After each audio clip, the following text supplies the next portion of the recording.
আসসালামু আলাইকুম। SK technical training সেন্টারের পক্ষ থেকে জানাই আন্তরিক শুভেচ্ছা এবং অভিনন্দন। তো আজকে আমরা একটি প্রজেক্ট নিয়ে হাজির হয়েছি। প্রজেক্টে হচ্ছে গিয়ে সোয়া মিল অথবা রাইস মিল যেগুলো থাকে, অথবা হচ্ছে পানির পাম্প মানে সেচ পাম্প যেগুলো থাকে আমাদের এলাকার মধ্যে, ওইগুলোর কানেকশন নিয়ে হাজির হয়েছি। তো ওইখানে কি কি ইনস্ট্রুমেন্ট ব্যবহার করা হয় এবং কিভাবে কিভাবে কাজ করা হয় তো আজকে দেখবো। আর ওই যে আমাদের যে মোটরগুলো ব্যবহার করে ওইগুলো হচ্ছে গিয়ে 3 ফেজ মোটর। তো এখানে আমরা 3 ফেজ লাইনের মাধ্যমে দেখাবো আপনাদেরকে। তো চলুন আজকে আমরা সরাসরি প্র্যাকটিক্যাল ভাবে দেখি। তো এই যে দেখতে পাচ্ছেন এখানে আমরা 3 ফেজ লাইনের জন্য আমরা 3টা রেড ফিউজ ব্যবহার করছি। তো নর্মালি ভাবে আমাদের যে মিল থাকে মিলের মধ্যে বড় বড় ফিউজগুলো লাগানো হয়, তো এখানে আমরা ছোট ফিউজের মাধ্যমে দেখাচ্ছি।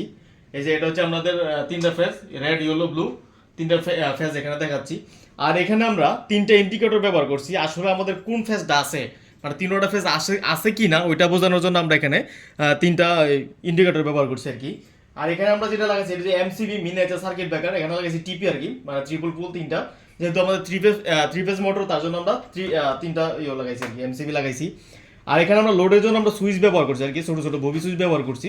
তো নর্মালি এখানে তো বড় বড় ওই যে এই এমসিসিপি যেটা আর কি, মোল্ডেজকে সার্কিট ব্রেকার যেটা ওইটা ব্যবহার করা হয়, তো এখানে আমরা ব্যবহার করছি ববি সুইচ। তো এখন আমরা দেখবো আসলে এখানে ফেজগুলো ঠিকঠাক আছে কিনা।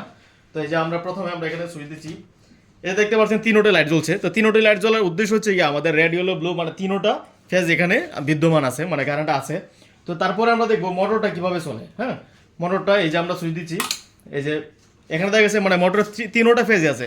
যদি কোনো কারণবশতে মাঝে মধ্যে দেখা যায় যে ফেজ একটি চলে যায়, যেমন আমাদের এলাকার ক্ষেত্রে ম্যাক্সিমাম এই সমস্যাটা হয় যে একটি ফেজ চলে যায়। যখন একটি ফেজ চলে যায় তখন যে মিলের আমরা নর্মালিভাবে যেটাকে ড্রাইভার বলে থাকি, যে মিলটাকে পরিচালনা করে আর কি, তো উনি দেখতে পায় যে এখানে মোটর অ্যাক্টিভ ফেজ কম আছে। কিন্তু অ্যাক্টিভ ফেজ কম থাকার কারণে যদি মোটর অধিক সময় চলে তাহলে দেখা গেছে মোটরের কয়েল পুড়ে যায়, পুড়ে গিয়ে বিধ্বস্ত হয়।